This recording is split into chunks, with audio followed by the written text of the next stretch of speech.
Meeting की शुरुआत करने से पहले मैं चाहूंगा कि माँ सरस्वती पूजा के लिए हमारे सारे सीनियर्स और हमारे आज के डिग्निटरीज प्लीज आए। संतोष जी आइए, सजान साहब आइए,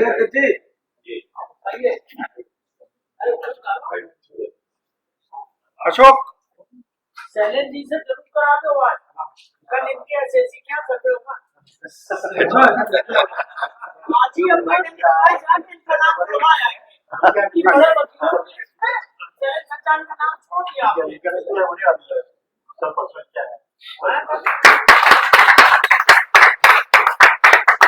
लोग क्या रखेंगे, क्या सुझाव भेजेंगे या आप लोग को सुझाव देंगे, क्या उसमें चेंजेस होने चाहिए, इन सब के बारे में हमारे विद्वान वक्ता श्री धर्मेंद्र श्रीवास्तव जी अपना उद्बोधन देंगे।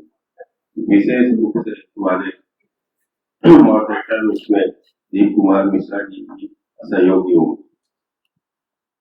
आज ये जो मीटिंग स्टार्ट हो रही है उसके पहले मैं तो बोल दूं, अरे बिल्कुल थोड़ा सा हट करते हैं। एक सर से रिक्वेस्ट करूंगा कि आगे ओपनिंग रिमार्क से आज के कार्यक्रम में। थैंक यू शरद। मंच पर आसीन प्रेसिडेंट प्रदीप द्विवेदी जी, दीप भैया, मनीष भाई, वरिष्ठ मेंबर्स संतोष भैया, शैलेंद्र जी,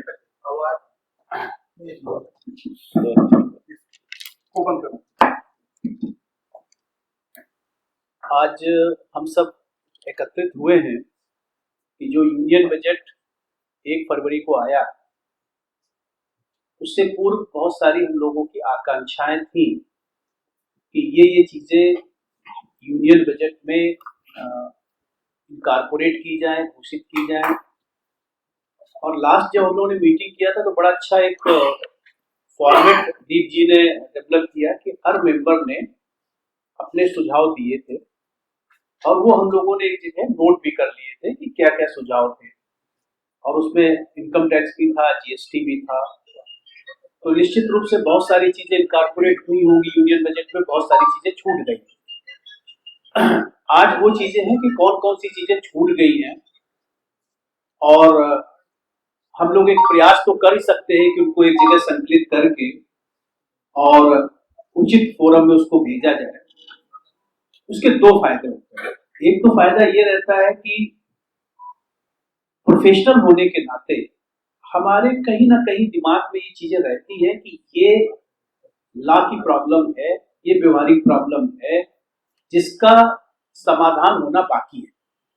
तो जब हम प्रोफेशनल में डे टू डे प्रैक्टिस करते हैं तो वो एक पता रहता है कि हाँ ये प्रॉब्लम आइडेंटिफाई हो गई है, ये रिजॉल्व होना बाकी है। तो मुझे लगता है कि दीप जी इस जो भी फॉर्मेट है उसके हिसाब से आगे बढ़ाएंगे, और जब भी उचित समय रहेगा या जब भी दीप जी हमें निर्देशित करेंगे तो जो शरद ने कहा है उस विषय पे, क्योंकि हमें तो केवल आप सब जानते हैं कि जीएसटी का थोड़ा बहुत जानकारी है, क्योंकि आयकर का तो मुझे बिल्कुल भी नहीं है, लेकिन फिर भी जो भी जीएसटी से रिलेटेड हमारी पर्टिकुलरली जो एक्स पार्टी ऑर्डर हो गए और अपील वाला मैटर है वो मैं जवाब। Thank you very much.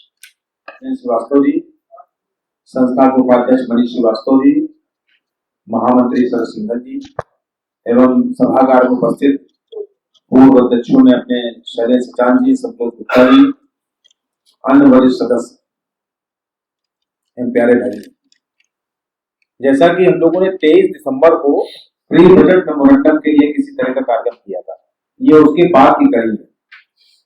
23 दिसंबर को जो हम लोगों के विचार आए थे वो हम लोगों ने संकलित किए थे, उनको एक मेमोरेंडम के रूप में हम लोगों ने केंद्र सरकार को भेजा था। और उस दिन एक घोषणा ये भी हुई थी कि अगर किसी का विचार बजट में सम्मिलित किया गया तो उसको अपने माननीय शैलेंद्र सचान जी उसको पुरस्कृत भी करेंगे। तो आज जिसका भी विचार जो था अगर उसमें सम्मिलित किया गया है बजट में, तो आप भी अपना बताएगा कि हमारा विचार सम्मिलित हुआ है तो उसको पुरस्कार भी दिया जाएगा। और आज के लिए भी यही है कि जो पोस्ट बजट आ चुका है बजट में जो जो विचार लिए गए नहीं तो बाकी बहुत सारी जगहों से वित्त मंत्री जी जो है सलाह मशवरा करती है, उसके बाद बजट बनाया जाता है। जरूरी नहीं कि हम भी लोगों के विचार हो, और लोगों के विचार होते हैं, उनके अपने खुद की अपनी प्रायोरिटी होती है सरकार की, उसके हिसाब से पूरा बजट बनता है। लेकिन अभी भी बजट के बाद भी हम लोगों को कौन कौन से ऐसे बिंदु लग रहे हैं कि अगर इनको ठीक कर लिया जाए बजट में तो और बेहतर रहेगा।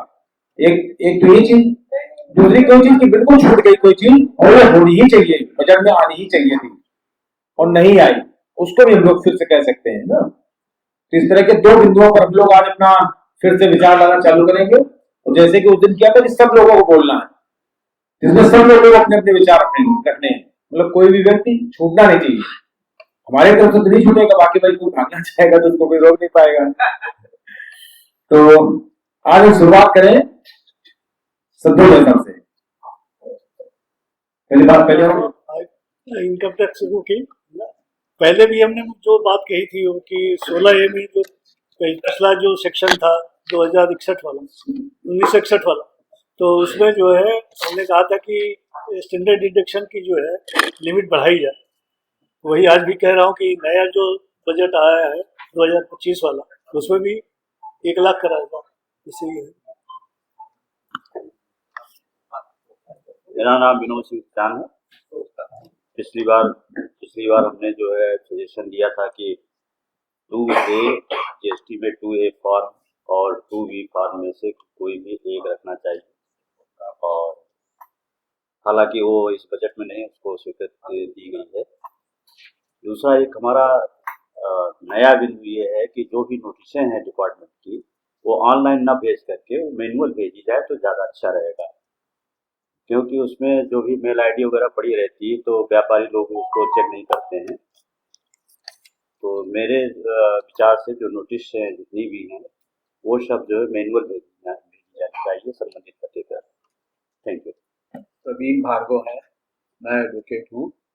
और पिछली बार जो बजट के लिए हम लोगों ने सजेशन दिए थे, उसमें मेरा सजेशन ये था कि गवर्नमेंट को इनकम टैक्स में कम से कम उन्हें ऐसा करना चाहिए कि जो रिटर्न हम लोग दाखिल करते हैं उसको वो एक्सेप्ट कर लेते हैं, तो नोटिस वगैरह नहीं आता है। बहुत थोड़े से केस 1% समझ लीजिए उनमें ही हियरिंग होती है। तो उसके बारे में मेरा सजेशन ये था कि 3 साल में कम से कम एक बार हर एक एसएससी की असेसमेंट हियरिंग के साथ हो, तो उससे हम लोगों का भी काम बढ़ेगा और गवर्नमेंट का भी जो रेवेन्यू कलेक्शन हो सकता है कि लोग जो गलत तरीके से रिटर्न भर देते हैं, ठीक से नहीं दिखाते हैं, उन सब की भी छानबीन हो सकती है, तो गवर्नमेंट का भी रेवेन्यू बढ़ेगा।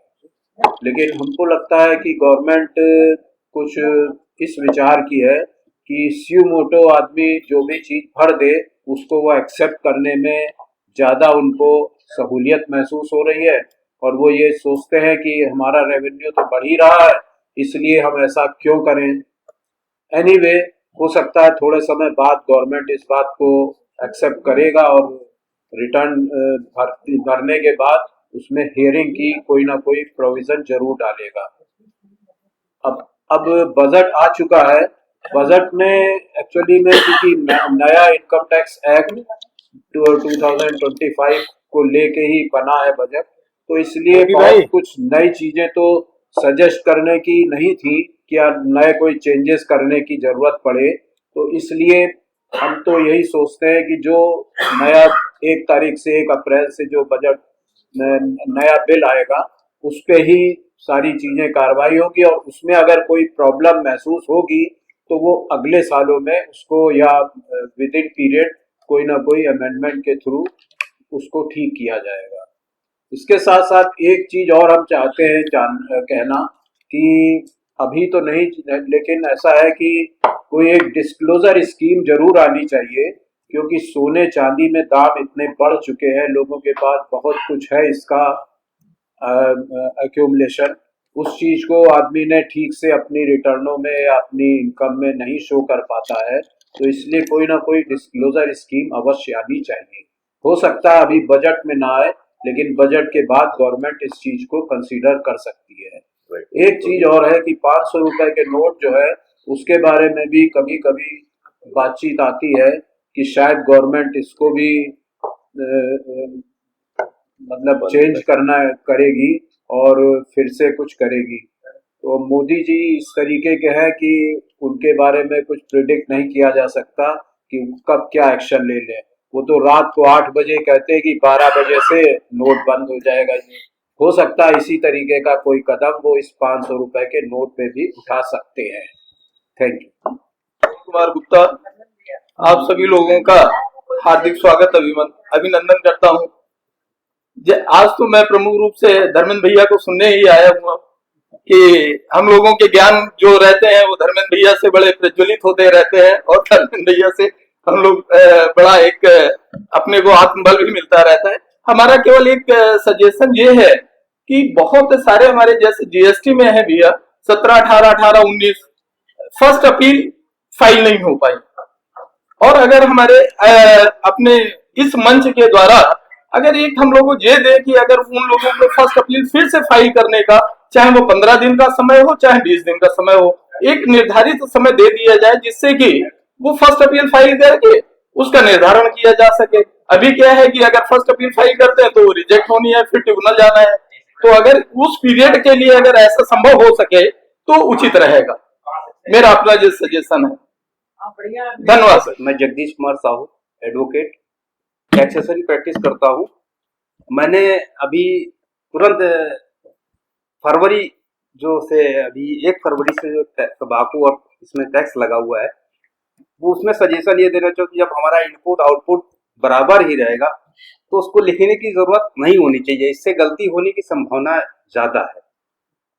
जब वन टाइम पे एक टैक्स ले रहे हैं उसको कैरी फॉरवर्ड आगे करते करते तो आगे ये मुझे लगता है कि लोग रिटर्न भरने में, लिखा पढ़ी में गलती करेंगे जो अच्छा नुकसान हो सकता है व्यापार में। और ये टैक्स जो है 40% है।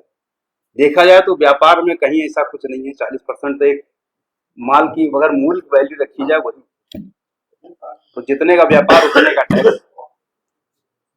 धन्यवाद। हाँ सीनियर्स, मैं अंकित अग्रवाल, चार्टर्ड अकाउंटेंट हूँ। मैं 2013 का हूँ, बट मैं पहली बार सेमिनार में आ रहा हूँ किडवा की, और मैं शुरुआत से किडवा का मेंबर हूँ।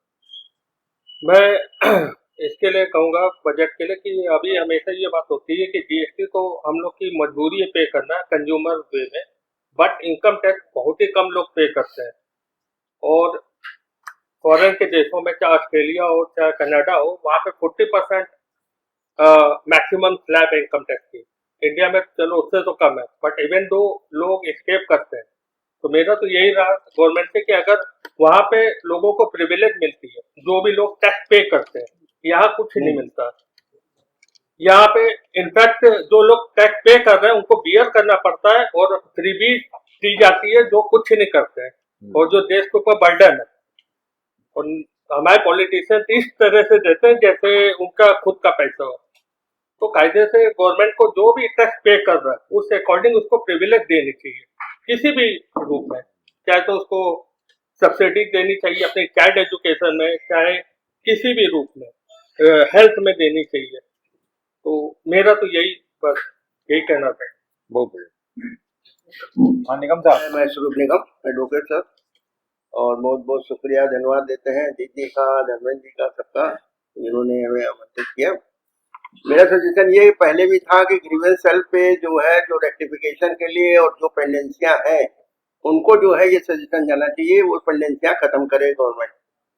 नंबर 1 बात। दूसरी बात, एआई पे जो मतलब जो भी इंफॉर्मेशन आती है, जो इनकम टैक्स डिपार्टमेंट जो है उसके ऊपर एक्ट करता है, एक्शन लेता है और नोटिस भेजता है, तो उसकी जो है क्वारी करके वेरीफाई करके तभी नोटिस इशू हो और तभी जो है जाए, क्योंकि उसमें फिर रॉन्ग इन्फॉर्मेशन आई जाती है। उसमें भी कोई डाटा जो है कोई एक्यूरेट निकलते नहीं है, और ना ही जो है केसलाज जो है पर्टिकुलर जो है पेश होते हैं तो जो ऑथेंटिक हो।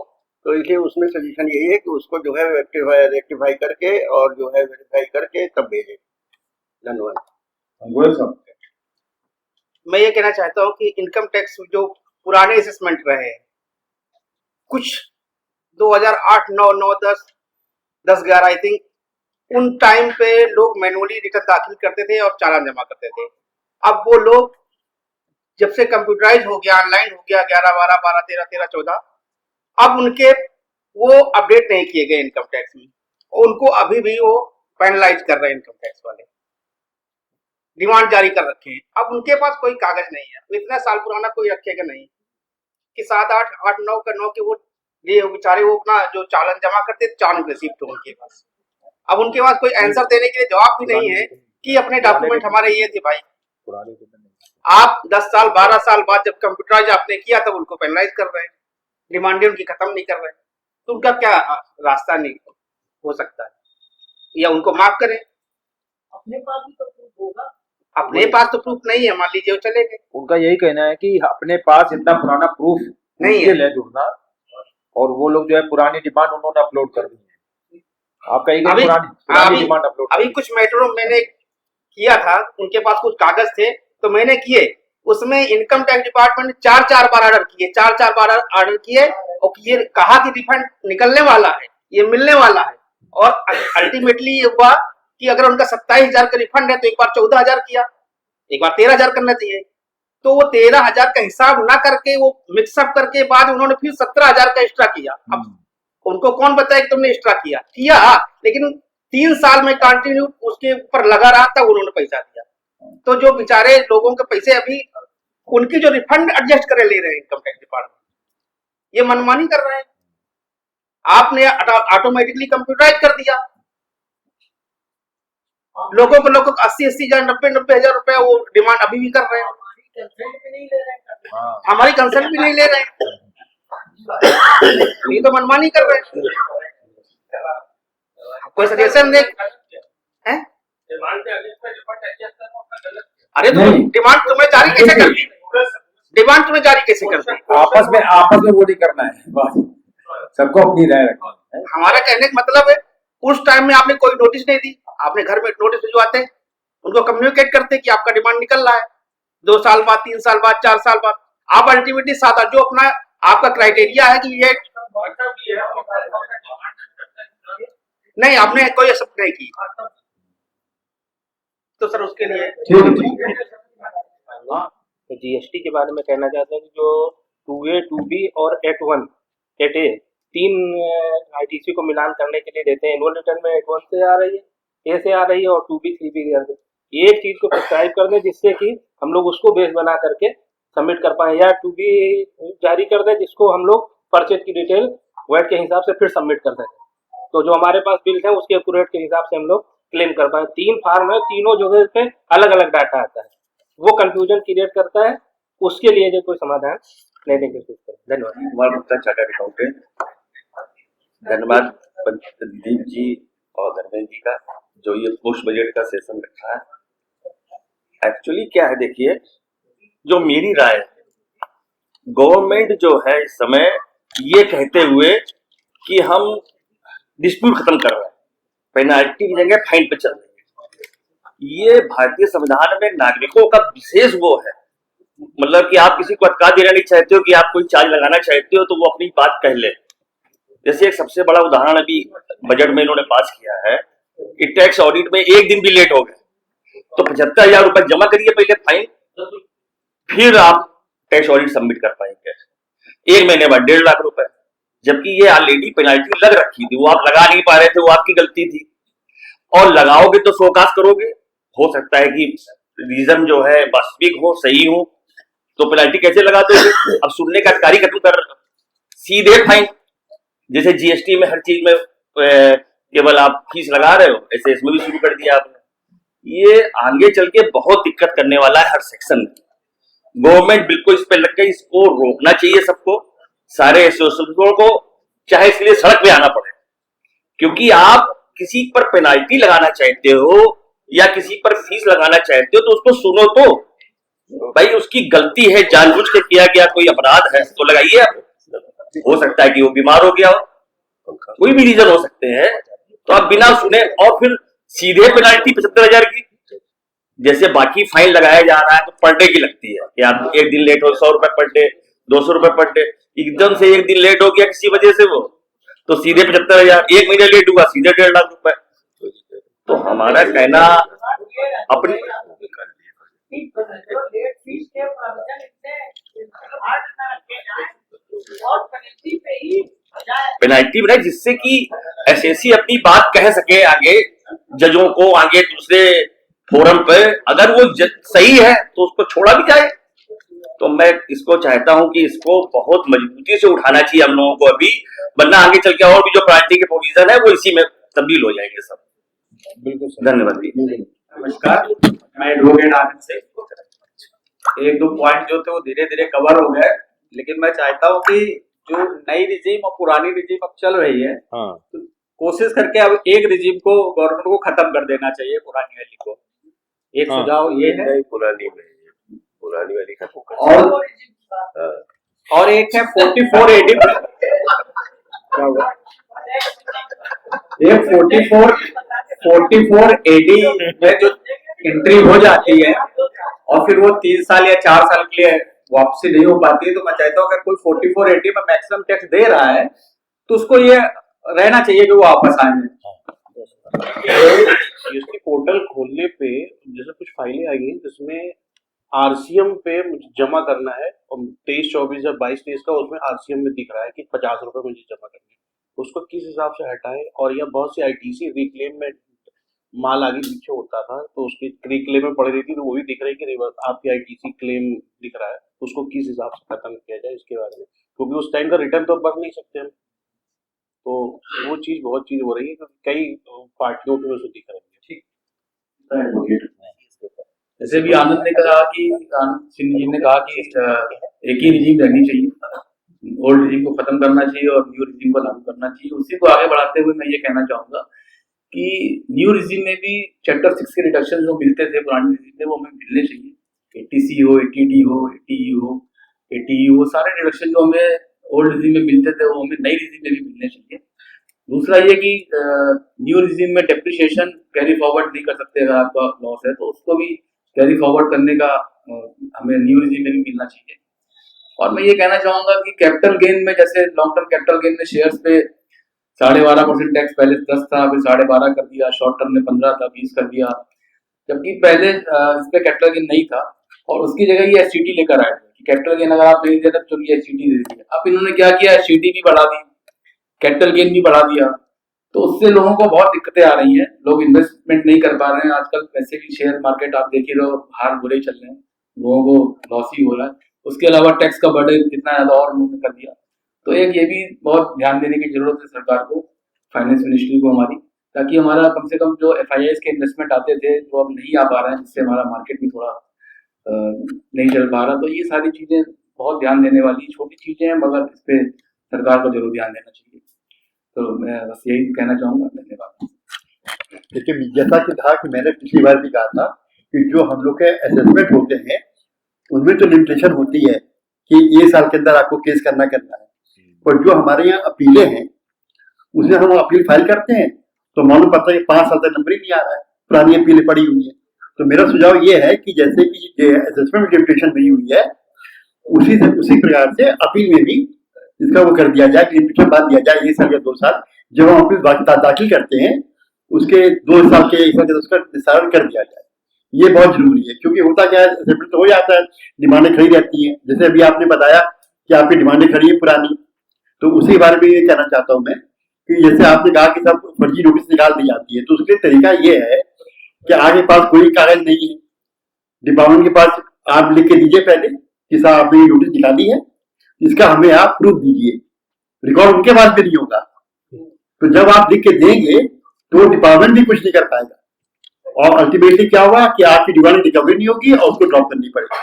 वो ये इसलिए मैं कह रहा हूँ कि मैंने 1-2 केस में ऐसा कराया है, उन्होंने हमें डिमांड निकाली हमारी 2007-8 की 4-5 की, तो हमें उनको लिख के दिया, हमेशा आपने डिमांड निकाली है, हमारे पास कागज नहीं है, तो हमें आप पहले अपने को कागज दिखाइए जिससे आपने डिमांड निकाली है। तो हुआ क्या कि डिपार्टमेंट कागज नहीं दे पाया, तो आप यही करिए कि लिख के दीजिए। तो अगर डिपार्टमेंट देता है तो डिपार्टमेंट दे ही नहीं पाएगा, जब डिपार्टमेंट आपको कागज दे नहीं पाएगा तो आपसे वसूलेगा कैसे? नहीं, रिफंड वसूल लिया है ना, पहले आपने उनको लिख के दिया था कि साहब कि आपने जो ये डिमांड हमारी निकाली इसका हमें रिकॉर्ड दीजिए हमको।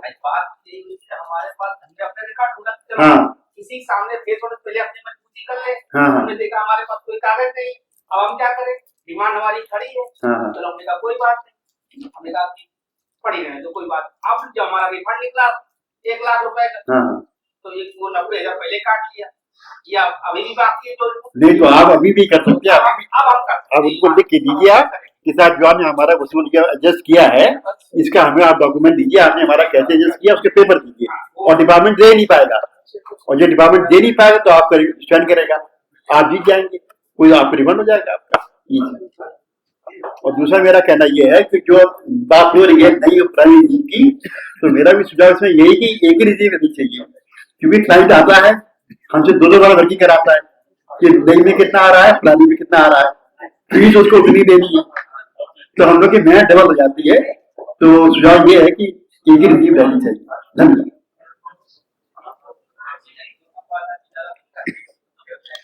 और मंच के बाहर जो लोग ऑडिटोरियम में बैठे हैं उनको सच सच प्रणाम। कम से कम ये एक इनिशिएटिव तो हम लोग ले रहे हैं कि बजट के पहले क्या आया था, हमने इस पे चर्चा की, क्या होना चाहिए था, हमारी क्या अपेक्षाएं हैं, इस पे हमने बृहद चर्चा की। अब जब बजट पेश हो चुका है और अभी संसद पटल पर है, पास नहीं हुआ है, तो हमने समय से एक इनिशिएटिव लिया कि सबसे फीडबैक ले लें और उसको तुरंत भेज दिया जाए ताकि वो कंसीडर हो सके। जहां तक इनकम टैक्स की बात है तो दीप भाई, इतिहास में ये पहली बार हुआ है कि कोई एक्ट नया बना और बन के प्रभावी भी नहीं हो पाया। 1 अप्रैल 2026 से उसे प्रभावी होना है, और इस बजट में 88 अमेंडमेंट है उसके बारे में। तो गंभीरता देखिए हमारी सरकार की, क्या सोचती है, क्या बनाती है, और उसके बाद उसको पता लग रहा है कि इतने संशोधन की अभी जरूरत है, अभी तो लागू ही नहीं हुआ, क्योंकि जब लागू होगा तब पीरियड आएगा कम से कम 1 साल, तब उसकी जो नया एक्ट आया है हमें समझ में आएगा, सरकार को समझ में आएगा कि उसकी इम्प्लीमेंटेशन में क्या परेशानी आ रही है। तो खैर ये अपना देश है और ऐसे ही चलता रहेगा। हम अपनी इसमें निभाएं, और जो ये 88 अमेंडमेंट उन्होंने प्रपोज किए हैं, तो मैं दीप भाई से कहूंगा जरा इसमें एक एक चर्चा करने की बजाय थोड़ा सा आप ये भी देख लें कि कौन कौन से अमेंडमेंट जो आप प्रपोज किए हैं उन्होंने इनकम टैक्स एक्ट 2025 में, उस पर गौर कर लें और जो सुझाव हो सकते हैं वो भेज दें। और जो अमेंडमेंट उन्होंने प्रपोज ही नहीं किए हैं 25 में, जबकि होना चाहिए था, हमारी मांग थी, जैसे कैपिटल गेन की बात आई, एसटीटी टैक्स की बात आई, इसको प्रमुखता से उठाया जाए। जीएसटी एक्ट की जहां तक बात है तो ये तो एक बड़ा शाश्वत है, 2017 में शुरू हुआ और हम लोग 2026 तक का सफर तय कराए, लगभग 9 माह में तो एक नई ऊर्जा और नई चीज का सृजन हो जाता है। 9 माह में हो जाता है, ये तो 9 साल हुए, आप मेरा इशारा समझे। तो 9 साल में भी अभी वो बालक पूरा रूप ही नहीं धारण कर पा रहा, उसका आकार, उसका ये प्रैक्टिकल नहीं हो पा रहा, तमाम प्रैक्टिकल डिफिकल्टीज हैं। आइए गोविंद भाई, आप देखिए सबसे बड़ा तो क्या है, अब हम लोग डिजिटल युग में जा रहे हैं, तो इस डिजिटल युग में जहां कुछ फायदे हैं वहां नुकसान भी बहुत है। नुकसान ये है कि जो पोर्टल चल रहा है इनकम टैक्स का हो या चाहे जीएसटी का पोर्टल, वो अपनी तरह से चलता है, आपका कानून अपनी तरफ, पोर्टल बाबा कहते हैं मैं तो ऐसे ही चलूंगा। अब तुम समझो, अगर कोई चीज हमें लग रही है तो रूल्स के खिलाफ जा रही है, लेकिन वो बाबा नहीं सुनने को तैयार है, वो उसी हिसाब से चलेगा पोर्टल में, अपनी स्पीड, जो अपनी स्पीड से चले, अपनी तरीके से चलेगा, अपने तरीके से। यही तरीके का मंथन करना है कि ये तरीका गलत है। कम से कम गवर्नमेंट के, चाहे जीएसटी हो या इनकम टैक्स का हो, एक उनके एक्सपर्ट की टीम उनके साथ लगे। आपने ठेके दे दिए, इन्फोसिस को दे दिए, अब तो इन्फोसिस दोनों काम कर रहा है, इनकम टैक्स में भी उसी के पास है और जीएसटी का पोर्टल भी उसी के पास है। लेकिन उस भाई के पास कोई मजबूत टेक्निकल टीम जिसकी लीगल नॉलेज हो वो नहीं है, सरकार के पास फुर्सत नहीं है। तो आप धर्मेंद्र जी ये काम ये नोट कर लीजिए सुझाव कि कम से कम जीएसटी और इनकम टैक्स के बारे में हमारी मिनिस्ट्री ऑफ फाइनेंस और हमारी वित्त मंत्री निर्मला ताई इस ओर ध्यान दें, तो इससे कमियां दूर होंगी। अपने डिपार्टमेंट की एक्सपर्ट टीम उनके साथ लगाएं और कोई भी पोर्टल को वो इधर उधर करने की बजाय कोई नई चीज बटन खोल रहे हैं, कोई नया बटन बंद कर रहे हैं, कोई फीडिंग उसकी बंद हो रही है, तो पहले वो उस टीम से उसकी अप्रूवल कराएं। ये नहीं कि एडवाइजरी जारी हो गई, ये ऐसे होगा कल से, ये क्रेडिट नोट नहीं आएगा तो रिवर्सल नहीं होगा। अरे अभी तक तो ला ही नहीं था, ला तो आप बना रहे हो, अब पहले से ही आपने बना रखा है। तो ये एक उदाहरण है।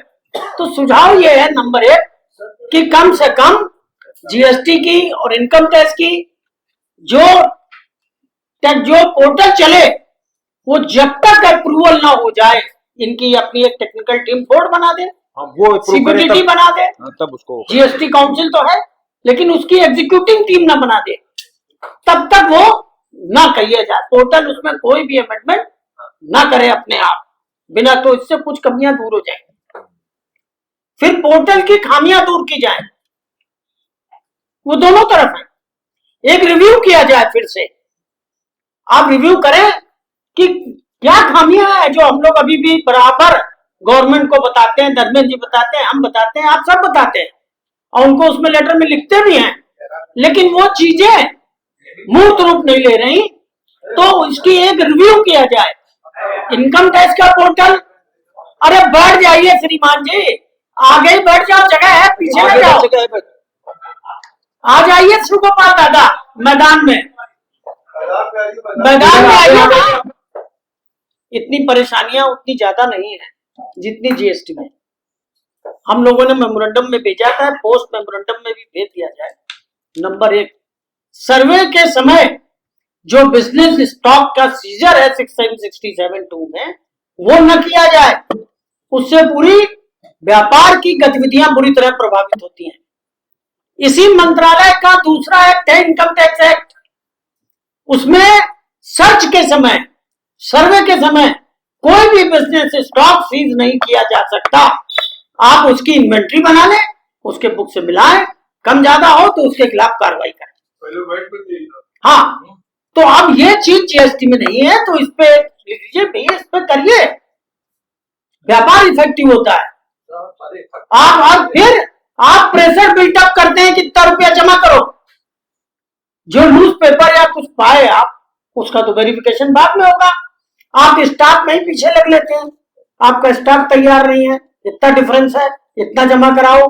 आवाज देखिए, जितने भी इनकम टैक्स ने शुरू कर दिए सर्वे, अब कलेक्शन उनका भी डाउन हो रहा है। उधर जीएसटी डिपार्टमेंट भी चालू है, जीएसटी डिपार्टमेंट के भी कई सर्वे हुए और सब स्टॉक में पैसा जमा कराते हैं, जो कि गलत है। बोर्ड के सर्कुलर भी हैं, तो भी प्रेशर बिल्टअप किया जाता है। हम तुम्हारी सर्च ही नहीं वाइंड अप करेंगे, 3 दिन बैठे रहेंगे। तो हमने एक सर्च में उनसे कहा 3 दिन नहीं, आप 1 हफ्ते बैठे रहो, पैसा नहीं जमा होगा। हम आपका सुबह शाम का खाना और सुबह का नाश्ता, शाम का नाश्ता दोनों देंगे, बैठे रहो। अब सर्वे करने आए कि हमारा असेसमेंट करने आए, ये न्यूज पेपर बताओ, क्यों बताएं अभी हमें नहीं मालूम, देख के बताएंगे। ये चलो जो चीजें हैं, लेकिन प्रैक्टिकल ये है कि ये हो रहा है और रुपया जमा हो रहा है, तब तक भाई लोग जाते नहीं जब तक उसका रुपया नहीं ले लेते। तो बेसिक सुझाव ये है कि सुझाव दिया जाए सेक्शन 67 में बिजनेस स्टॉक का सीजन ना हो, और उदाहरण दिया जाए कि इनकम टैक्स एक्ट में भी नहीं है और आप ही का मंत्रालय है, वित्त मंत्रालय के एक कानून में आप उसको एग्जेम्प्ट करते हैं, दूसरे कानून में उसका सीजन करा रहे। दूसरा थोड़ा सा रिलैक्सेशन अभी प्रोसिक्यूशन प्रोसीडिंग में जीएसटी में दिया गया है, लेकिन वो भी पर्याप्त नहीं। आप भी देखिए, इसमें भी दोनों विभागों के बीच कैसे विचार भिन्नता है। इनकम टैक्स एक्ट में अरबों खरबों रुपया मिल जाए, वैल्यूएबल एसेट्स मिल जाए, तमाम चीजें मिल जाए, तो उस समय वर्कआउट कर लिया, मान लीजिए इतने अरब का टैक्स हमको मिलना है, ठीक है, तो करते तो नहीं है। चलिए सर जी, आइए आइए, आपके लिए आइए, थाने में जगह, आइए आइए आइए, चलिए चलिए। ऐसे तो नहीं करते ना, ये जीएसटी में करते हैं, उठा लेते हैं, चल यार क्या बात है, आप कुछ मत बोलिए, ये मेरा जुरिडिक्शन है, हम ले जाएंगे कल इनको मजिस्ट्रेट के सामने पेश करेंगे और बतावेंगे ये पुतिन्ना हमने निकाला है, अरबों की है, और उसका भी कोई ट्रायल नहीं है, वो वास्तव में टिकेगा कि नहीं टिकेगा, हमने बता दिया 50 करोड़ की इनकी आइवेशन है, ले जाओ जेल। तो ये क्या तरीका है? तो ये एक सुझाव सर्च के समय में प्रोसिक्यूशन का या इम्प्रिजनमेंट के लिए कभी भी उसको न पकड़ा जाए। अब आप निगाह रखो कि न भाग जाए, तो आपके यहाँ तो अरबों खरबों का घोटाला करके आदमी विदेश निकल जाता है, और जो सिंहार साहब ने उसको पकड़े बैठे हो। हम नहीं कहते ना पकड़ो, किया है तो पहले उसे ट्रायल तो कर लो, उसका मटेरियल टेस्ट तो कर लो, एडजुडिकेट तो कर लो, और जब ये हो जाए कि है, तो इनकम टैक्स की तर्ज में धर्मेंद्र भाई इसको लिख लें, इनकम टैक्स की तर्ज में असेसमेंट एग्जीक्यूट होने के बाद फिर आप प्रोसिक्यूशन प्रोसीडिंग लॉन्च करिए, और वहां भी प्रोसिक्यूशन प्रोसीडिंग एक अपील के बाद है, क्यों सैलेंडी, तुरंत नहीं है कि आज हमने एडजुडिकेट कर दिया तो आज ही प्रोसिक्यूशन लॉन्च कर दिया। फर्स्ट अपील कमिश्नर अपील में डिसाइड होने के बाद तब प्रोसिक्यूशन की परमिशन प्रिंसिपल चीफ कमिश्नर या प्रिंसिपल कमिश्नर जो कॉम्पिटेंट है तब देता है, ऐसा नहीं। तो आपका एक विभाग ये कह रहा है और दूसरे आप ट्रायल नहीं कर रहे हैं, उठा लिए चले जा रहे हैं और पेश किए दे रहे हैं। अदालतें भी थोड़ा आजकल सोचती हैं कि यार बड़ा घपला, यार इसको जमानत न दो। तमाम केसेस हैं जिसमें कोर्ट ने, हाई कोर्ट या सुप्रीम कोर्ट ने रिलीफ दी, बेल ग्रांट की, अभी तो कुछ और तो ले आए वो बेल ग्रांट की, तमाम में नहीं दी, हाई कोर्ट तक नहीं दी धर्मेंद्र भाई। प्रोसिक्यूशन के केस जीएसटी से देखिए बहुत लोगों को नहीं मिली, अभी चलिए ठीक है चलने दीजिए, विवेचना होने दीजिए, चार्जशीट फाइल होने दीजिए। तो ये चीजें होती हैं। आपका काफी समय हमने लिया, मूलभूत समस्याओं की तरफ हमने इंगित कर दिया, पोस्ट मेमोरेंडम में आप उनको भेजिए तो कम से कम उनके दरवाजे की घंटी तो बजे, और ये जरूर मेंशन करिए कि ये तो सौतेला व्यवहार है, आयकर विभाग ये कर रहा है और आपका जीएसटी विभाग ये कर रहा है, तो जीएसटी क्या सौतेली है आपके लिए? एक ही क्राइटेरिया रख लो, या तो भाई इनकम टैक्स में भी चालू कर दो। हाँ तो कर दो, अरे करे तो भैया, नहीं करे, अरे कर दे भाई, करे तो हम लोग समझेंगे, हम लोगों के पास तो कुछ मटेरियल है। चलिए इन शब्दों के लिए आप लोगों का बहुत बहुत धन्यवाद। थैंक यू भैया। पर्सनली मुझे ये पूरी जो प्रक्रिया है ये बहुत ही ज्ञानवर्धक लगती है। देखिए 3 स्टेज थी, बजट के पहले हम लोगों ने चर्चा की, फिर बजट की चर्चा की गई, बजट पे जो प्रावधान आए, और आज हम पोस्ट बजट डिस्कशन कर रहे हैं। कोई भी सरकार हमारे आपके सुझाव कितना मानेगी नहीं मानेगी, ये उसकी संवेदनशीलता के ऊपर निर्भर करता है। लेकिन हम सब इकट्ठा होते हैं और ये अनोखा टाइप का प्रोग्राम होता है जिसमें सबको बोलने का मौका होता है। नॉर्मल में तो एक स्पीकर आता है, अपनी बात कहता है, आधी बात समझ आई नहीं समझ में आई, बट चल जाता है, प्रोसेस चलता रहता है। तो एक तो मुझे इसके लिए जो भी पदाधिकारी हैं, अध्यक्ष जी, दीप भैया, शरद, मनीष, ये सब जो है वो धन्यवाद के पात्र है कि प्रोग्राम ऑर्गेनाइज करते हैं। दूसरी बात यह है कि अगर हम तकनीकी बातों में न जाएं तो आप ये देखिए कि पूरा सिस्टम, टैक्स सिस्टम, वो मैनुअल से मैकेनिकल ये ट्रांसफॉर्म है। और मैनुअल से मैकेनिकल कोई सिस्टम जाए, इसमें किसी को भी कोई विरोध नहीं होना चाहिए, और ना किसी का विरोध है, क्योंकि समय के साथ टेक्नोलॉजी आती है, टेक्नोलॉजी के साथ हम लोग चलते हैं। हम सबका जो समस्या है वो ये है कि मैनुअल और मैकेनिकल के बीच में एक शब्द होता है विवेक। विवेक, और जितने भी न्याय प्रक्रिया में लोग शामिल होते हैं, और उस न्याय प्रक्रिया में एडवोकेट भी एक बहुत बड़ा इंपॉर्टेंट पार्ट होते हैं, क्योंकि हम न्यायिक प्रक्रिया में सहायक होते हैं, सहायता देते हैं। तो जो विवेक शब्द है, विवेक प्रक्रिया, ये बहुत इंपॉर्टेंट होता है किसी भी ज्यूरिस्प्रूडेंस में। विवेक, मुझे अब ऐसा प्रतीत होता है पिछले 7-8 सालों से, जहां पर विवेक यूज करने का जो अधिकार है वो समाप्त होता है, और ये किसी भी लोकतांत्रिक व्यवस्था के लिए बहुत ही चिंता का विषय है। जब आप किसी भी न्यायिक अधिकारी को, चाहे वो किसी भी पोस्ट पे बैठा हो, चाहे वो असेसिंग ऑफिसर हो, फर्स्ट अपील हो, सेकंड अपील हो, हाई कोर्ट हो, जब आप विवेक यूज करने का अधिकार खत्म करते जाते हैं तो क्या कर रहे हैं आप? पूरी सिस्टम को मैकेनिकल कर रहे हैं। हम क्या चाहते हैं कि जो प्रोसीजर है, सिस्टम है, वो मैनुअल से मैकेनिकल जाए, ना कि पूरी न्यायिक प्रक्रिया मैकेनिकल हो जाए। ये बात मैं इस बात से कह रहा हूं कि अभी हमारे राजीव भाई ने बात ये कही कि सब जगह आप पेनाल्टी को कन्वर्ट कर रहे हैं फाइन या लेट फीस में, तो आप अपनी संस्थाओं के प्रति भी अविश्वास जाहिर कर रहे हैं। मैंने कि अगर हमने एक दिन लेट हो गया तो हमें इतना रुपया देना है, तो आपका जो एओ है या जो अपीलेट अथॉरिटी है, उसको ये विवेक यूज करने का कोई स्कोप नहीं बचता है कि वो जो एक दिन का लेट हुआ था उसका रीजन क्या, कारण ही तो जरूरी है। करेक्ट।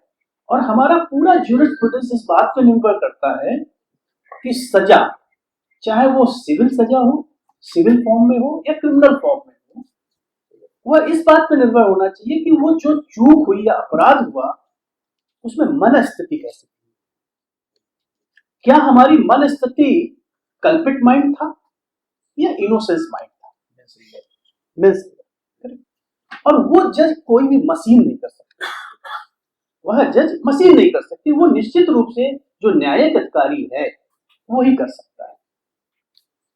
हमें अच्छी तरह याद है कि जब हम एक्साइज और सर्विस टैक्स की प्रैक्टिस करते थे शुरुआत में, तो प्री डिपॉजिट का कोई कॉन्सेप्ट नहीं, चाहे आपका 1 करोड़ का अपील हो, चाहे 10 करोड़ की अपील हो।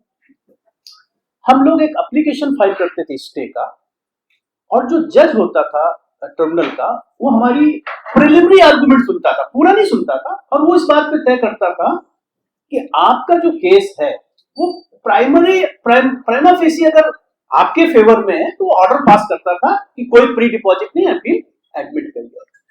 आज के दिन सिचुएशन क्या है कि अगर आपके पास 20% प्री डिपॉजिट करने के लिए नहीं है तो आप उस न्यायिक प्रक्रिया में भागीदारी नहीं हो सकते। न्याय मिलेगा नहीं मिलेगा वो बात की बात है, यानी उस न्यायिक प्रक्रिया के भागीदारी नहीं बन सकते हैं। ये बड़े चिंता का विषय है।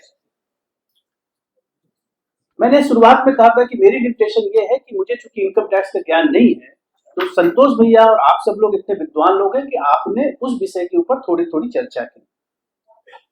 जहां तक जीएसटी का सवाल है, तो जो कुछ संतोष भैया ने कहा वो अपनी जगह 100% सही है, बिल्कुल सही है, और ये जितनी जल्दी इस चीजों के ऊपर ध्यान दे दिया जाए वो अच्छा है। इस बजट में जीएसटी के संबंध में केवल 4 या 5 चीजें ऐसी थी जिसके ऊपर अमेंडमेंट प्रपोज किया गया।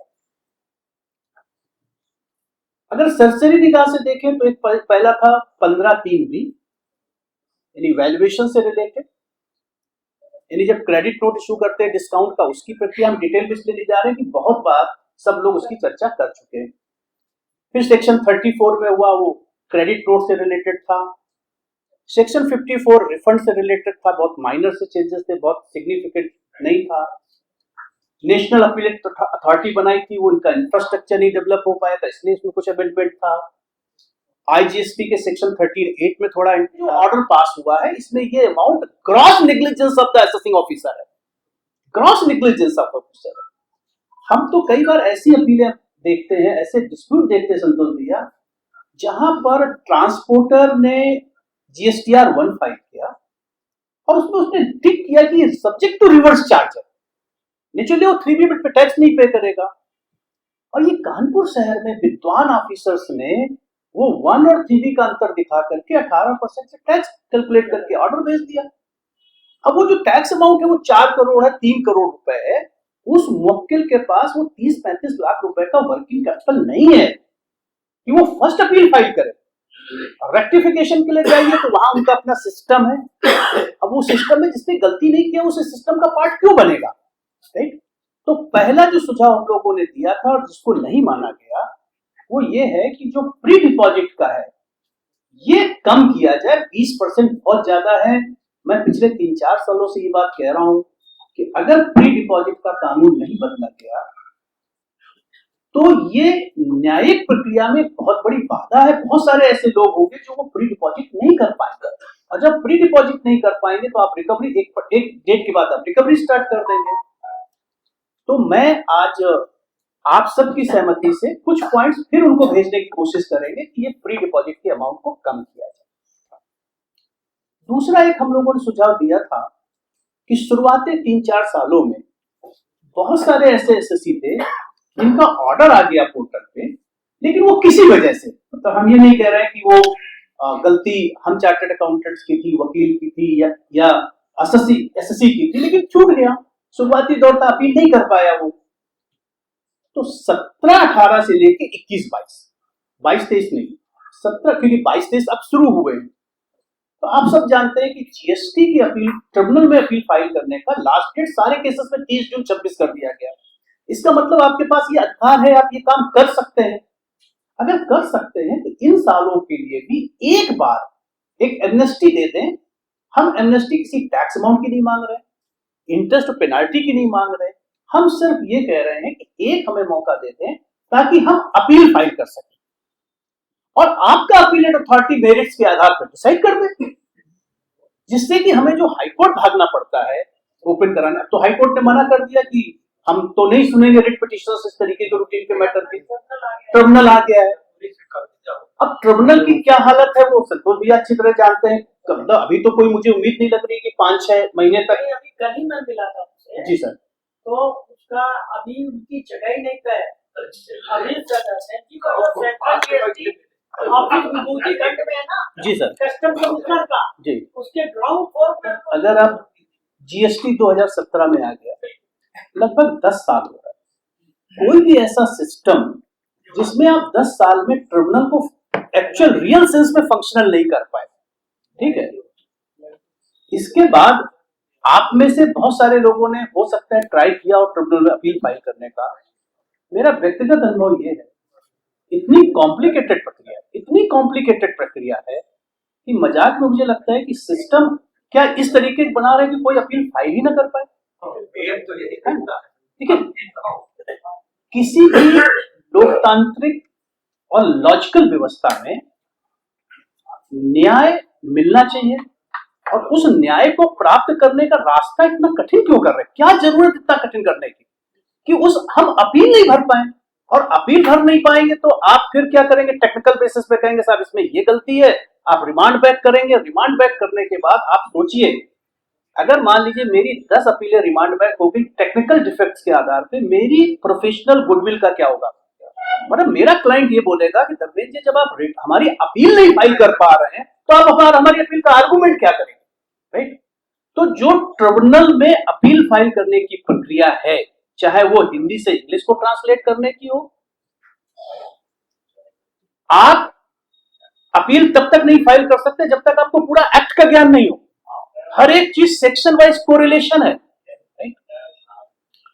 तो दूसरा मेरा सुझाव यह था कि वन टाइम एमनेस्टी होनी चाहिए केवल अपील फाइल करने का, कोई और रिलीफ नहीं चाहिए। फर्स्ट अपील, क्योंकि सेकंड अपील में सर इसलिए दिक्कत नहीं है कि वैसे भी 30 जून 2026 है, राइट?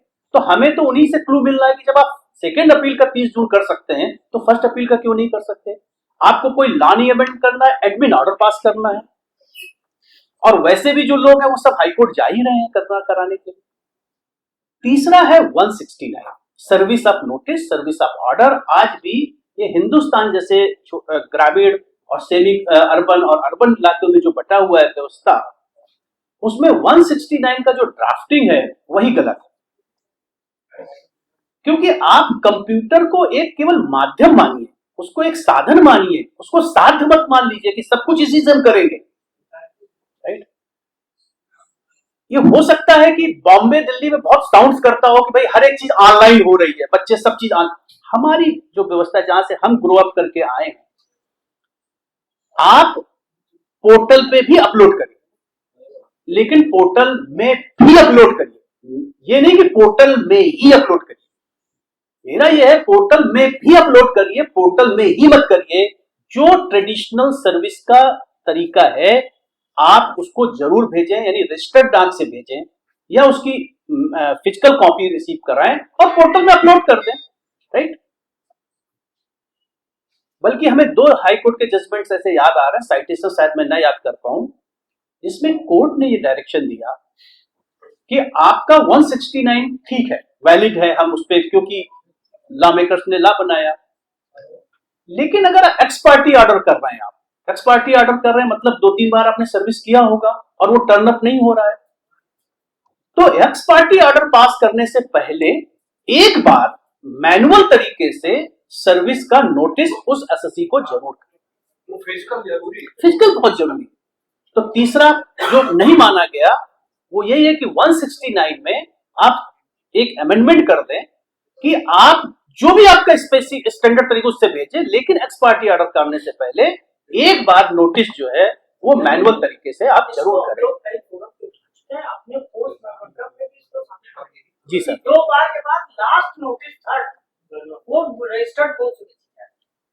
और तो जो एक नेक्स्ट पॉइंट है वो तो स्टाफ का जब आप मिलान करते हैं और उसमें कोई डिफरेंस आता है, तो सर मैं कह रहा हूं कि कोई भी ऐसा एसएससी नहीं होगा जो चूल से चूल मिला दे, डिफरेंस तो आएगा, या कुछ शॉर्टेज होगा, कुछ एक्सेस होगा, राइट। आप उसको नोट कर लें, नोट करने के बाद आप हमें नोटिस इशू करें, हमें एक्सप्लेनेशन कॉल करें, हम अगर रिकंसिलिएशन आपको नहीं दे पाते हैं तो जो भी शॉर्टेज और एक्सेस है उसकी आप जो भी प्रक्रिया है करना, लेकिन हमारे स्टाफ को सीज कर देना, इसका मतलब यह है कि जो हमारे संविधान में हमें एक फंडामेंटल राइट मिला है कि ट्रेड करने का, बिजनेस करने का, तो स्टॉक हम कैसे करेंगे?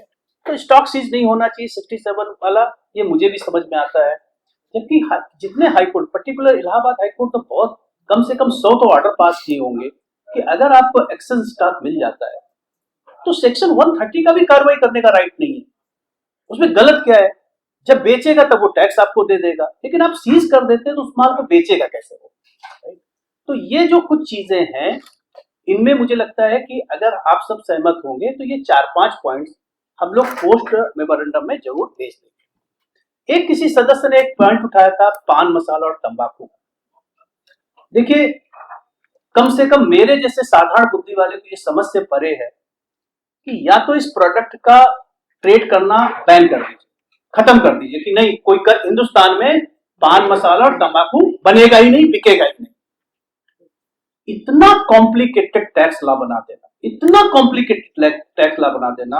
अगर आज आप हमसे कहें कि धर्मेंद्र जी हमें 10 मिनट में ही समझा दीजिए कि अगर हम तंबाकू की मैन्युफैक्चरिंग करते हैं या पान मसाला की मैन्युफैक्चरिंग करते हैं तो कौन कौन सा इनडायरेक्ट टैक्स लगेगा और किस रेट से लगेगा, कैसे हम वैल्यूएशन करेंगे, वेरी डिफिकल्ट।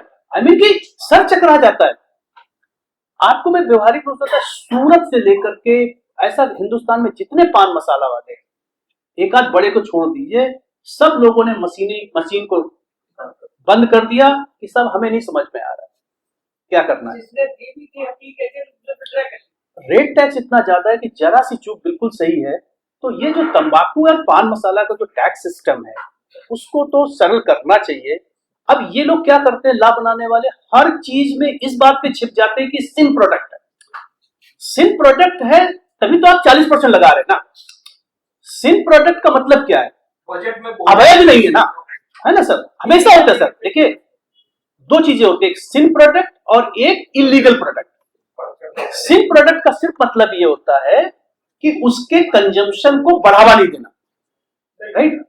आप टैक्स हायर रेट से लगाए, 40% लगाए, कौन मना करता है? लेकिन टैक्स वैल्यूएशन का, है ना, रीसेल प्राइस जो आपका रिटेल प्राइस है उसके ऊपर टैक्सेशन करेंगे। सेक्शन 15 में कहीं लिखा ही नहीं है कि रिटेल प्राइस पे कर सकते हैं। तमाम सारी चीजें हैं। में किया ताकि FA2 की कम ट्रेडिंग हो, इसलिए उसका एक्टिविटी बढ़ा है।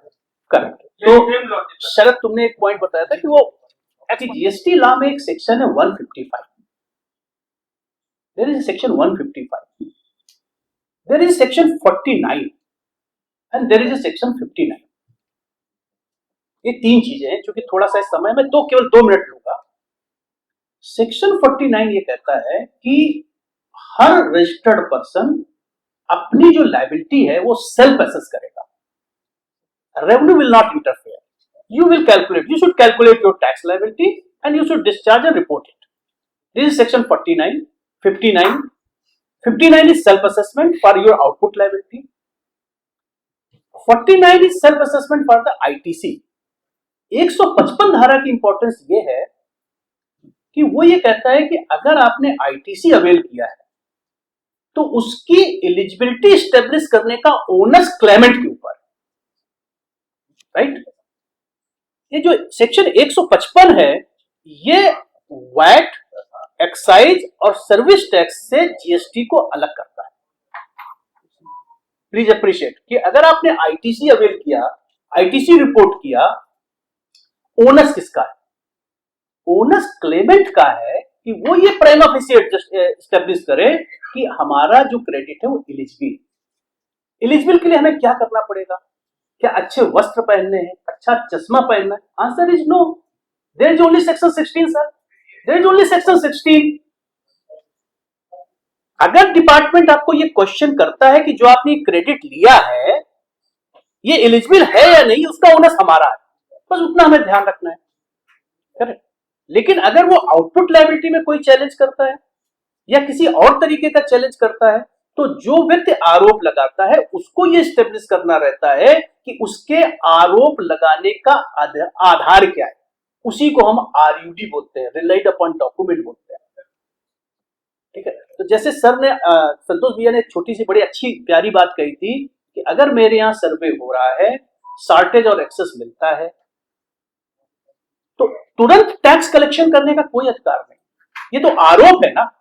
आप हमें शोकाज नोटिस दें और उस शोकाज नोटिस में आरोप लगाएं, वो आरोप किस धारा में है ये बताएं और उस आरोप को लगाने के लिए आपके पास एविडेंस क्या है ये बताएं. यानी ये एस्टेब्लिश करना कि आपका आरोप कोर्ट ऑफ लॉ में सस्टेन करेगा, यह जिम्मेदारी उस असेसिंग ऑफिसर की मेरी नहीं है. हमारी जिम्मेदारी केवल आईटीसी के केस में है. तो इसलिए मैं कह रहा हूं कि ये 2A, 3B, 8A को ब्रॉडर सेंस में देखें कि ये रिपोर्टिंग है, कंप्लायंस है, इसमें बहुत ज्यादा चिंतित होने की आवश्यकता नहीं है. इसलिए तंबाकू मसाले बात को छोड़ देते, इसमें कोई भी सजेशन भेजने की आवश्यकता नहीं है. राइट. केवल जो 3, 4, 5 चीजें हमें लग रही हैं ये हम लोग अभी भेज देते हैं और ये सतत प्रक्रिया है क्योंकि जीएसटी में अमेंडमेंट केवल बजट में नहीं आता है, कभी भी आ सकता है. तो जब कभी हमें लगेगा कि ये सुझाव हमें भेजने की आवश्यकता है हम सब लोग चिंतन करके और करके इसको भेज सकते हैं. हाँ, ये जो ट्रिब्यूनल वाली समस्या है ये वाकई बहुत चिंता का विषय है. भगवान करे सरकार को सद्बुद्धि आए और हम सबका भी ध्यान रखें, इसकी प्रक्रिया सरल करें. अगर वो प्रक्रिया ऐसी है जो हमें नहीं समझ में आ रही है, आपको नहीं समझ में आ रही है, तो बेचारे क्लाइंट को क्या समझ में आएगा? और वो कन्वर्ट करना वो भी बहुत बिल्कुल कि अगर क्योंकि स्टेट जीएसटी सारी जो प्रोसीडिंग करता है वो तो हिंदी में ही करता है. ऑर्डर हिंदी में तो रिप्लाई भी आप देखिए, मान लीजिए मेरा कोई ब्रदर अकेले प्रैक्टिस कर रहा है, ठीक है ना, प्रोफेशन चला सकते हैं, हम अकेले भी चला सकते हैं. क्या उसके पास इतना संसाधन है या उसका क्लाइंट इतनी बातों को मानेगा? कैसे समझाएंगे, कैसे हम अपने क्लाइंट को? तो देर सवेर क्या होगा कि हर शहर में 3-4 बड़ी लॉ फर्में हो जाएंगे, वही करेंगे और वही उस कार्य को करेंगे. ठीक है. इसका मतलब हमारे ये मैं कह रहा हूँ. तो और जब वो 3-4-5 फर्में हो जाएंगी तो देर सवेर कितनी फीस चार्ज करेंगे क्योंकि उनका इंफ्रास्ट्रक्चर बहुत बड़ा होगा. तो भैया मैं भैया के सुझाव में केवल एक चीज और जोड़ रहा हूँ क्योंकि सरकार जरूरी नहीं हमारी हर बात को मान ले. तो अगर हिंदी में ऑर्डर कोई असेसिंग ऑफिसर पास कर रहा है तो साथ में तुरंत उसका इंग्लिश वर्जन भी देना पड़ेगा. हाँ, पीछे का हो जाए और अगर कोई पास कर रहा है तो दीजिए. हम क्यों उसका, आपकी क्या इंटेंशन थी, आपने एक जगह कामा क्यों लगाया? यदि ये न करें तो निश्चित तौर पर ये सुझाव हम लोग स्टेट गवर्नमेंट को देंगे कि फिर आप इंग्लिश में ही ऑर्डर पास करिए हमारा और हम जवाब भी इंग्लिश में देंगे. अब समझे या वो कारण क्या है कि मान लीजिए आपने किसी प्रोफेशनल से उसको ट्रांसलेट करा लिया, लेकिन जो अथराइज्ड रिप्रेजेंटेटिव है उसको वो सर्टिफाई करना है. सर यानी कोई भी प्रोफेशनल जो कन्वर्ट कर रहा है, ठीक है, अगर मेरे पास इतना टाइम है कि मैं एक एक लाइन पढ़ सकूं, या मेरे अंदर ये योग्यता है कि हर हिंदी को मैं ट्रांसलेट कर सकूं, तो मैं इतना रुपया किसी को दूंगा क्यों? अल्टीमेटली जिम्मेदारी तो हमारी ही है ना। तो जो ये व्यवहारिक प्रॉब्लम है, सरकार को लगता है सब कुछ कर सकते हैं, इतना समय किसके पास है और इतनी फीस कौन सा क्लाइंट देगा कि आप इतनी मेहनत करें किसी के लिए? ये बात ट्रिब्यूनल की समस्याओं को भी पोस्ट मेमोरेंडम में जरूर जी सबसे पहले वहाँ लगा लिखा हिंदी में कहा करता है, कहा करते हैं, मैं बड़ा करता। नहीं सर, वो तो मैं आपको बताऊं सर, एक जो ऑफिशियल लैंग्वेज एक्ट है, ऑफिशियल लैंग्वेज एक्ट में 4 राज्यों के बारे में ये लिखा हुआ है कि ये 4 राज्य न्यायिक कार्य हिंदी में कर सकते हैं। आप जब इलाहाबाद हाई कोर्ट में हिंदी में आर्गुमेंट करते हैं, क्या कोई जज मना करता है क्या? क्यों नहीं मना? क्योंकि वो ऑफिशियल लैंग्वेज एक्ट में लिखा हुआ है कि यूपी, उत्तराखंड, ये राज्यों में हम हिंदी में कार्य कर सकते हैं। कॉन्स्टिट्यूशन में कंटेंट है, वो कॉन्स्टिट्यूशन का पार्ट है। तो कोई आप जब जीएसटी का रूल बनाते हैं, स्टेट का रूल, क्या आप उस कॉन्स्टिट्यूशनल अरेंजमेंट को ओवरराइड कर सकते हैं क्या? है ना? ठीक है ना सर? तो मुझे लगता है दीप भैया मेरी तरफ से तो उतना ही कंटेंट है, बाकी आप इनको लोग उसमें कुछ प्रयास नहीं करते। आप जजमेंट दीजिए और लिख दीजिए, ना माने तो आप कंटेम्प्ट फाइल कर दीजिए उनके खिलाफ। इलाहाबाद में तो जज लोग इतने उत्सुक रहते हैं, कंटेम्प्ट आया आने दो, फटाफट नोटिस जारी करो, उसके इन पर्सन अपीयर हुआ के क्यों कंटेम्प्ट कर रहा है। लेकिन हम ही अपने अधिकारियों को प्लीज सचेत है, बॉस आप करिए। अरे नहीं मान रहा, आप हाईकोर्ट फाइल कर दीजिए एप्लीकेशन। इसी बात में तो बार पे जाएगा। अरे हम तो सब कर ही देंगे, हम तो माने बार एसोसिएशन हम लोग कर देंगे, लेकिन आप देखिए अपना राइट पाना है आपको। हमारे लिखते हम पार्टी नहीं है, हमारा स्टेटस को नहीं है बार एसोसिएशन का कि हम नेट फाइल कर दे। वहां सबसे पहले जज कहता है कि आप कैसे एग्रीव्ड है, कहाँ है एग्रीव? अब बेचारी तो फिर सब बेचारा ही है, फिर आप कर ही नहीं सकते कुछ। यदि आप बेचारी बेचारा में फंसे रहेंगे तो इंडिविजुअली कुछ नहीं मिल पाएगा। अगर सब मामले अगर ऊपर तक ले जाने मतलब ये केसों से बनाने कोई मतलब नहीं है। आप गलत कह रहे हैं। नंबर 1, पहले आप अपने को सुधारिए कि एसोसिएशन बनाने से क्या मतलब। एसोसिएशन आपकी हर पर्सनल चीज को नहीं कर सकती। हाँ, हम लोग बस रिप्रेजेंट कर सकते हैं, ये सहायक है आपकी तकलीफों के, लेकिन करनी आपको ही पड़ेगी। ऐसा थोड़ी है क्योंकि एग्रीव्ड आप हैं। जैसे दीप भैया ने कहा, आप इनको एप्लीकेशन दीजिए, बताइए हमारी एसोसिएशन आपके साथ चलने को तैयार है। लेकिन यदि कोई पिटीशन फाइल होगी, हम कहते हैं अधिकारी उसके बाद भी नहीं मानेगा, मान लो क्या करेंगे आप? तो हम आपके सहायक होंगे। आप पिटीशन कंटेम्प्ट की आपको ही हाईकोर्ट में फाइल करनी पड़ेगी।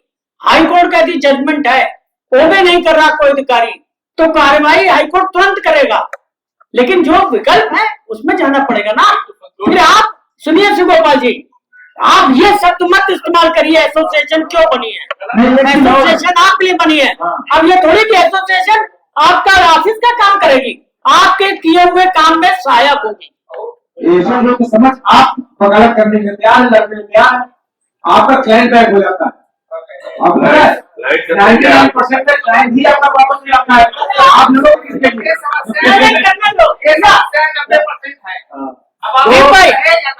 अरे भीम भाई, अरे ये इनको पिछली बार हम लोगों ने प्री बजट मेमोरेंडम में आप लोगों को सुझाव लिए थे। अगर किसी को भी याद है कि उसका सुझाव बजट में लिया गया है तो वो बताया अपना, किसी को याद आ रहा है? वो है नहीं है जिनका सुझाव आया है बजट में, शिशिर भैया। तो जो नहीं है उसके सुझाव हम लोग आपको मान भी नहीं सकते, उसको नाम दे भी नहीं सकते। जो आके अपना सुझाव बताएगा कि हाँ हमारा 31 मार्च तक करा दिया, वो लिया गया, हमने नोट कर रखा है। वो हमने भी नोट कर रखा था। सैलेम भारती जी का ये सुझाव था कि इनकम टैक्स की फाइल डेट जो है 31 मार्च तक बढ़ाई जाए। ये सुझाव जो है ले दिया गया हमारे सचान साहब के लिए और हमारे स्पीकर, हमारे चेयरमैन धर्मेंद्र भैया के लिए एक बहुत जोरदार तालियां।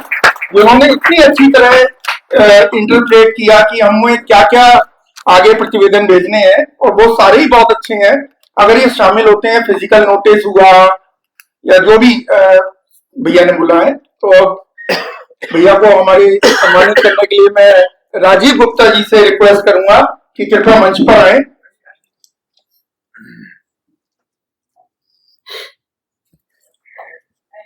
और भैया को स्मृति चिन्ह देकर उनका सम्मान करें।